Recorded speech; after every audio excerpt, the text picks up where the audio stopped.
Okay, hello and welcome to the channel. So, have you ever found that you're always launching product, but you're not selling so much product? So, you might be designing and creating great new things, putting them on your website, spending tons of time on your product copy, and really working hard in your business, but the sales just aren't following.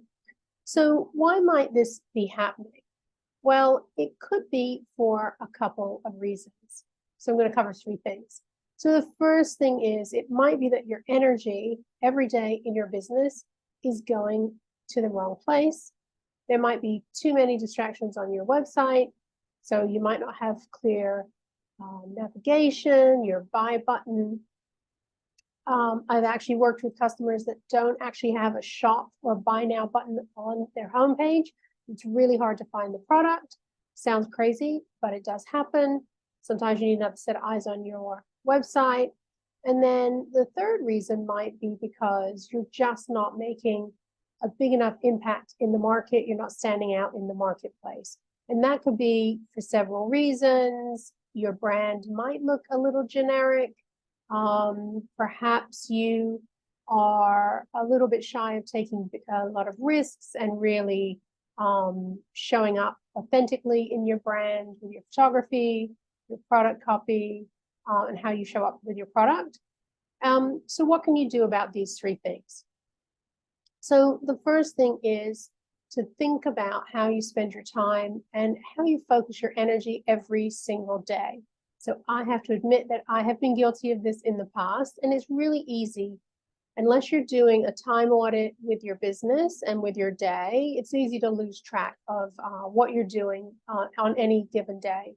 So you can do a little time audit, keep a pad of paper, and as you go through your day, or if this is something you do sort of after hours, keep a pad by your computer and just track how long everything takes for you to accomplish. So you know exactly where your energy is going.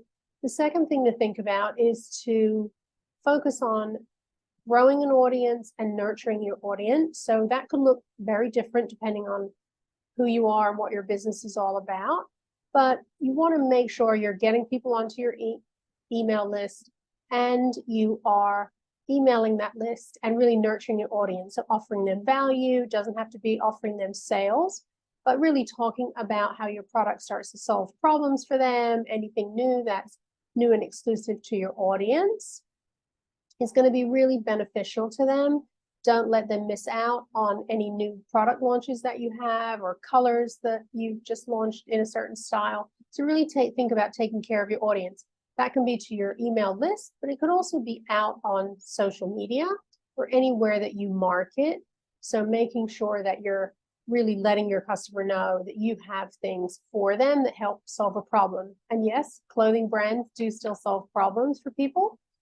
The next thing to think about is simplifying your website. So maybe you have a lot of products that are cluttered on your site. You've got old styles that you haven't sort of retired. Sometimes it's hard to have that old inventory sitting there just not doing anything. Maybe it's out of season, out of style. Maybe you're just not thrilled with it anymore. Sometimes it's okay to sort of outlet or sample sale off some of your older products. You can clean up your website and make it more appealing overall. And then another thing to think about with your website is to make sure your navigation is clear. This is something you can ask a friend to help you with, so you have a fresh set of eyes. And then the last piece of the website puzzle is to make sure that you have your product descriptions really speak to the benefits that the customer will get from buying your product. So I'm going to do a whole separate training on this because this is often an overlooked piece of the puzzle when it comes to clothing and accessory businesses. You're not selling medicine, so how do you solve the problem? Well, your product is going to help people show up, look great, feel great. So that obviously it does solve problems. And then the final piece that you might want to think about is so how do you stand out in the marketplace? And I get asked this a lot.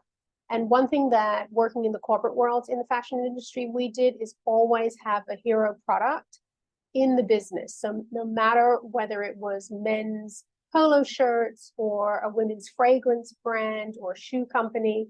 So many products, so many businesses have a hero piece in their complete assortment that they kind of become known for. So you might think about the Gucci loafer, that Princeton loafer, that iconic loafer. Yes, it's trendy, but that thing has been around forever and it's really iconic. And so you become a destination and sort of a polarizing destination for the customer that absolutely loves what you do. So if you have something, a hero piece in your product assortment, it's really going to attract ideal customers to your business, and then they're going to look around and explore and buy other things. So having a hero piece, I think, is one of the key things that you can do that's going to transform your business. I have a free training that I just put together. I'm going to leave a link in the description. You can sign up and take that training. You get a free workbook that takes you step by step. You can create your own hero product for your business, no matter what category you're in, and start to see some real momentum in your sales and in your business. So if you wanted that training, don't forget to grab that in the link below, and I'll see you in the next video.